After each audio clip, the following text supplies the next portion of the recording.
You've got, Brian, that's exactly right. And that's why those ships are the perfect tools to do that. We talk to those ships on bridge to bridge. We can communicate them. You make them that offer. Hey, guys, you get a chance. Head east, go into India, go into Oman, and don't fight. And we're going to tell everyone you're flipping, you're going to live. If they don't do that, kill them. I think there's opportunities to do that with the army and other elements in Iran. So I think that's a very sound strategy to employ. Right. And I applaud the president for making that offer. Let's see it through at the tactical and Did you just hear that?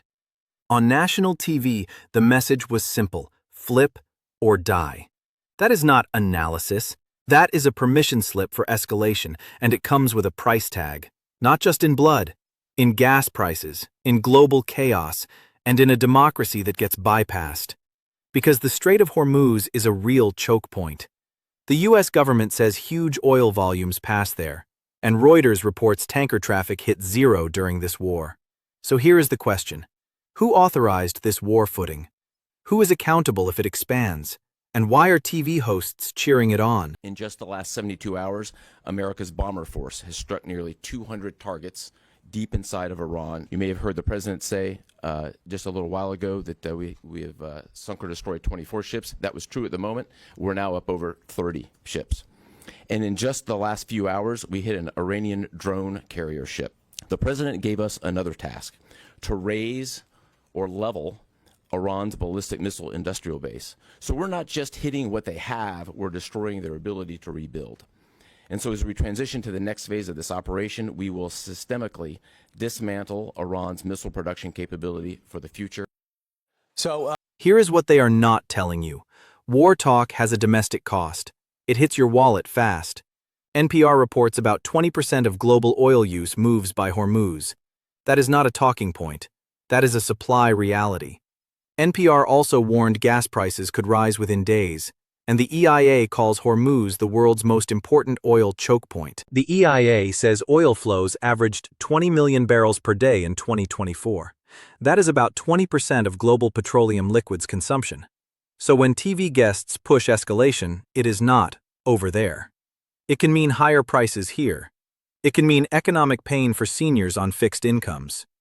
Now here's the Democratic issue. Congress has war powers under the Constitution. Congress.gov is clear.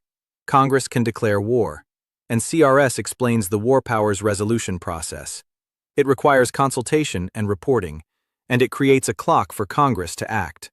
So I want receipts, I want transparency, and I want Congress on the record.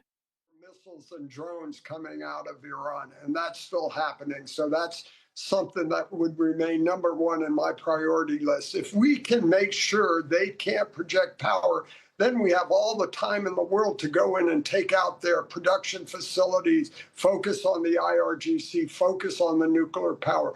But we've got to stop Iran from being able to send missiles at UAE and drones at UAE, Qatar, Saudi, and our bases.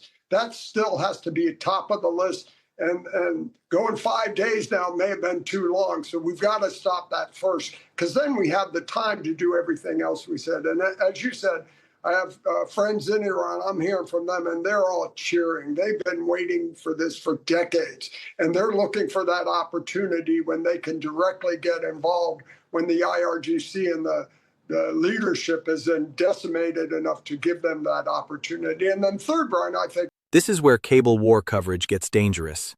A guest says missiles and drones are still coming. Then the tone becomes, hit more, longer, harder. But the American public gets no clear limits, no clear objectives, no clear exit ramp.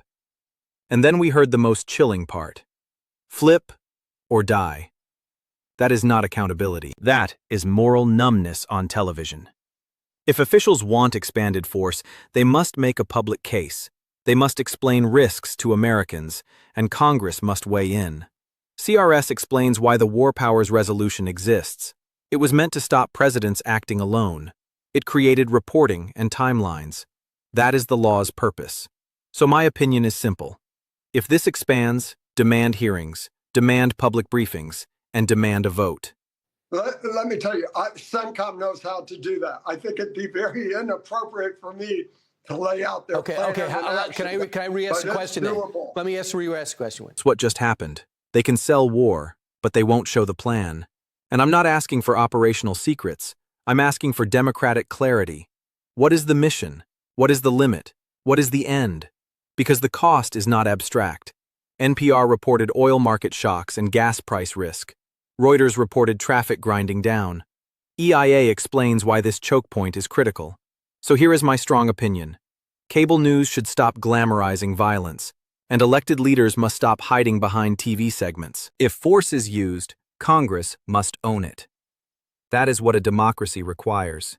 And if you are watching this, do one thing today.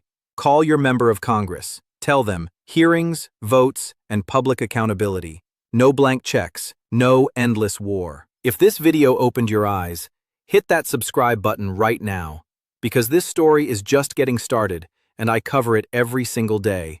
Don't miss what's coming next.